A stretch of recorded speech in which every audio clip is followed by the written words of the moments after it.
It's Josh Vergara from Android Authority. What's going on, everybody? And supposedly, maybe for the last time, I'm going to be coming to you live from Google I/O 2014 here at the Moscone Center in now sunny San Francisco. It was really windy and kind of gloomy last day, but yeah, just kind of giving you my reactions to this year's I/O. There were a lot of great announcements at the keynote, the near 3-hour-long keynote, that is. And despite a couple of protesters, it couldn't bring down the spirit of development and the spirit of the future of technology here at the Google Developers Conference. You can see all of the people behind me. There are a ton of people just lining up everywhere for various sessions. Now, I will say real quick that I did want to attend a session, but I was not able to because, well, this year's I/O was cut short by one day. Last year, we had 3 whole days to be able to do a lot. So when I was there last year, the first day was about getting all of the keynote announcements on tape, and then the second day was about going to sessions and catching up on anything we missed, and then the third day was all about fun. I had to kind of condense the last 2 days of last year into this one day today. So you saw Android Auto in a nice demo, Android TV also in a pretty nice demo, and after that I was able to actually go around a little bit and actually have fun with a couple of the booths that are actually upstairs, because the second floor rather, is where a lot of the sort of developer-centric areas are. This community lounge where people can actually code and learn about code and learn about the development of their applications and the distribution of their applications. Upstairs there were a few games. I played a couple in particular. One of them was with Project Tango, where I was able to demo their actual zombie game, Zombie Gunship Reality, and have to use the depth sensors, the entire Project Tango suite, in order to destroy, or rather kill, the zombies there by running around in the small space. All right, here we go. Zombie Gunship Reality. All right, here we go. After that was a quiz that I was able to I did win. I got this large shirt with the icon of the player that I was playing, and it was the Cyclops, the devilish Cyclops. No, no. It was called the Big Web Quiz, and here is the Cyclops right here. It's too bad they didn't have any smalls. These are large. I don't know what I'm going to do with it, but I have it in my possession. It's just my trophy for winning that quiz. But yeah, there is fun to be had here, and there's a lot to be able to do at Google I/O. I will say that it is not the best conference for the general consumer. That's something we said last year as well. The consumer can have a lot of fun here, learning about the new products, the new devices that might be coming out based upon the new software that developers are creating.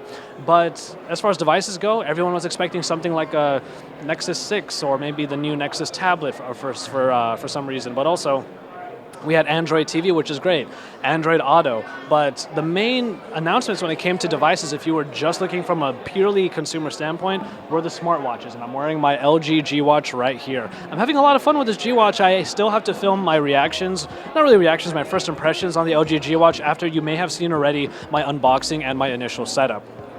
But for the most part, I do really like the way that all of this is put together. And, you know, even with all of the cards, one thing I will say just in this video is, even though a lot of people were afraid that you might have to scroll a whole lot just to get to where you want to go, that's not really the case. The crux of it is primarily from your notifications. So as you dismiss your notifications, so too do you dismiss all of the different cards that are going to show up. Eventually you're just going to have the watch face, and that's all you're going to have. From there, though, I did want to talk about the new L preview, and the L preview is essentially going to be what we will call, I don't know what we're going to call it, maybe lemon drop, lemon bar. I would love lemon bar, that'd be great. Lollipop is kind of funny, licorice is kind of funny, but we don't know what it's going to be called yet. It's just called the L preview right now, that has some new graphical elements to it, and right now it's being called the material design. I do think the material design is pretty nice. We already saw it kind of in the new Google Plus application update, and when it gives center stage to a number of the elements that are available inside of your application, it does make it look really seamless, and all of the animations look really nice. You're going to get a preview of what material design kind of looks like when you get, if and when you get your smartwatch, whether it's the Moto 360, which does look really nice, the Samsung Gear Live, or the LG G Watch. So we do have a lot to look forward to in the world of Android, but in the world of just Google in general, it was very much about the code, the developer-centric aspects. There was a whole section in the middle of the keynote that I really, and a lot of stuff went over my head, because I do think that if I was a developer, I would be excited about all that was announced at the keynote.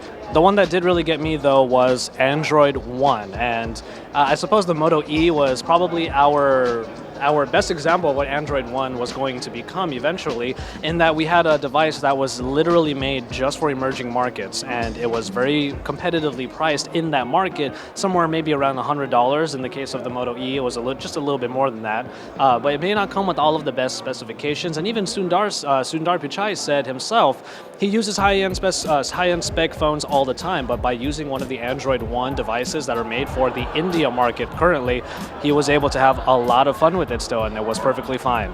Personally, I'm really excited to see where the wearable tech division goes. We did have, I did mention in my We Are Here at Google I/O video that there was a term that I saw describing one of the sessions that I wish I was able to attend, and that was ubiquitous technology. And in a way, what we have in front of us with Google leading the charge is a slew of smartwatches, Google Glass, and all of these smartphones, obviously, that are created by the various manufacturers. And that when you have your technology and people are trying to get in touch with you, people are trying to reach you, and you're trying to get information about anything. Let's say this week it was all about the World Cup. Go Team USA. I'm sorry that they lost today. The point of ubiquitous technology is when you get that one piece of information that you need, it gets to you in every which way possible. If you have Google Glass on, it comes up right away. It becomes a part of your world. When you have it in your smartwatch, it comes up in an easy fashion where you can look at your watch and not have to take out your phone and scroll through everything that you need. But then after that, you of course have the smartphone, which is basically at this point the hub of all of our technology and all that we use in order to communicate with not only other people but the world around us. And I really do think it's a great future that we're looking at, and Google of course is leading the charge. I want to just say thank you for being there with us at Google I/O, being there with me as I go through all of the coverage that was here. I hope that you guys enjoyed all the coverage that we had, and I certainly enjoyed myself, even though it was pretty much 85% all about the work. But you know, when you look down at all of the people who are walking at the second floor down here, you realize that the future of the technology that you have in your pocket, that you have in your hand, is kind of the crux, the onus is on all of these people to create the experiences that eventually you will end up enjoying. And you know what? I got to give a thanks to the developers. I am so far away from what a developer can be described.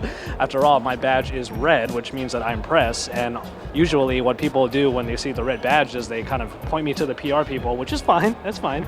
But I do have to say that the developers are the ones that we should be giving a lot of thanks to, because they work very hard to put together all of these applications that eventually we end up using and make our lives better. And they're all here to learn how to make their own products better so that they can help make your lives better. So a big shout out to them. I also want to give a shout out to anybody who may be watching this video who actually came and said hi to me. There were maybe about half a dozen people who said what's up to me just because they had recognized me from these videos and whatnot. I do love you guys for watching our videos, just like I love all of you who throw on your views onto our videos, drop us likes, and subscribe to our channel. Thank you guys so much for being there. Once again, I can't even tell you enough how thankful I am to have all of you there with me when I'm covering this event. I want you to almost kind of feel like, as much as I could possibly give you the experience of Google I/O, whether that's through the after hours party that I'm going to give that video on in a little bit, and you're going to love that after hours party. If I wasn't able to make a fun reel this year regarding all the fun that I could have on the floor of Google I/O, well, the after hours party after the first day, the night of the first day, was just an absolute blast, and I'm gonna definitely give you that video in a little bit. But after that, you could just see the hustle and bustle behind me, and I wanted you to be just as much a part of it as I am, as they are. So keep it tuned to Android Authority for all of the best coverage. Thank you for watching all of our Google I/O coverage, and if there is a little bit more that I have to put up after this particular video, make sure you stay tuned for that. I know for a fact that the after hours video has to be put up, and you can stay tuned for that and have some fun with it as well. So keep it tuned here. Drop us some likes on our videos, because you know we love to see those thumbs up. Subscribe to our channel if you haven't already, and once you're done with all of that, head on over to AndroidAuthority.com, because we have so much content for you. After all, we are your source for all things Android.